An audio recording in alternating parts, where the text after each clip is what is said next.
type d'activité, pour moi, les chances, c'est à toi de te les donner.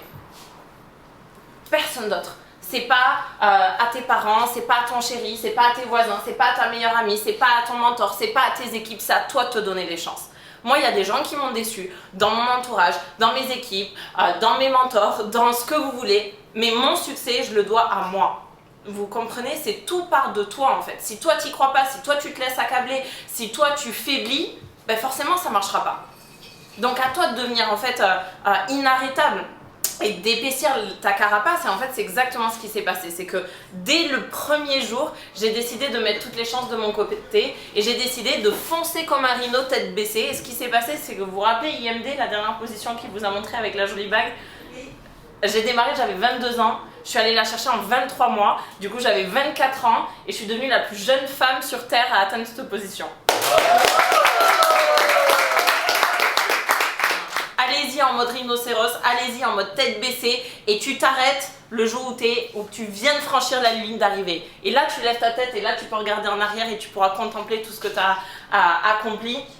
Et c'est vraiment ce qui se passe pour moi, vu que ça fait maintenant plus de 3 ans que j'ai ce rang de IMD, où ça a été tellement rapide, ça s'est passé tellement vite, où ben, des fois je me réveille et je suis là, non mais sérieux, t'as vraiment fait tout ça? Parce qu'au final, le bilan en 5 ans, ça a été 6 fois le tour du monde, plus de 120 pays sur les 5 continents.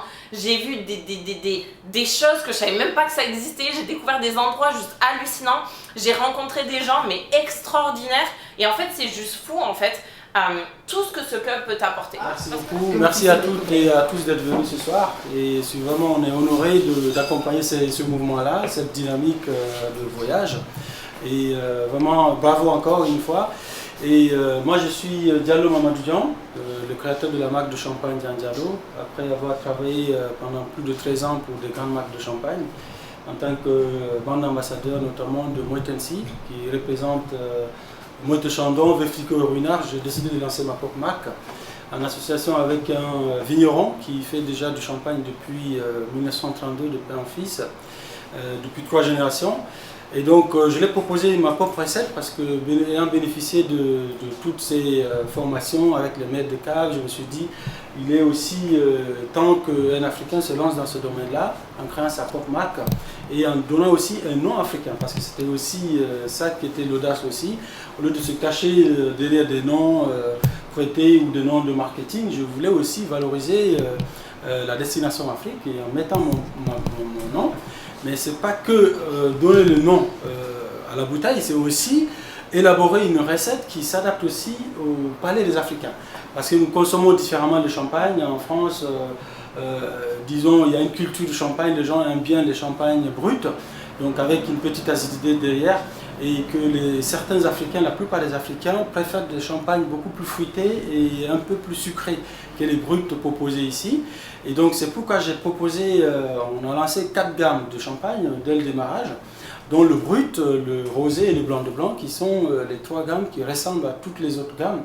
Et la particularité de notre champagne, c'est cette originalité justement qu'on a apportée au champagne, en rajoutant une petite dose de sucre de canne au brut classique pour enlever cette amertume que les Africains et les Antillais n'aiment pas de manière générale, parce qu'on a un palais qui est beaucoup habitué à des champagnes, à des mets épicés, et donc du coup en buvant un champagne brut, il y a une petite acidité qui n'est pas agréable en bouche au palais, donc pour enlever cette acidité justement, on a fait une seconde fermentation qu'on appelle la fermentation malolactique pour réduire le taux d'acidité dans le champagne, et en rajoutant une petite pointe de sucre de canne, ça valorise le champagne. On a un champagne très gourmand et fruité à la fois, sans avoir cet excès de sucre quand le demi-sec que habituellement les Africains boivent beaucoup sur le continent, malheureusement.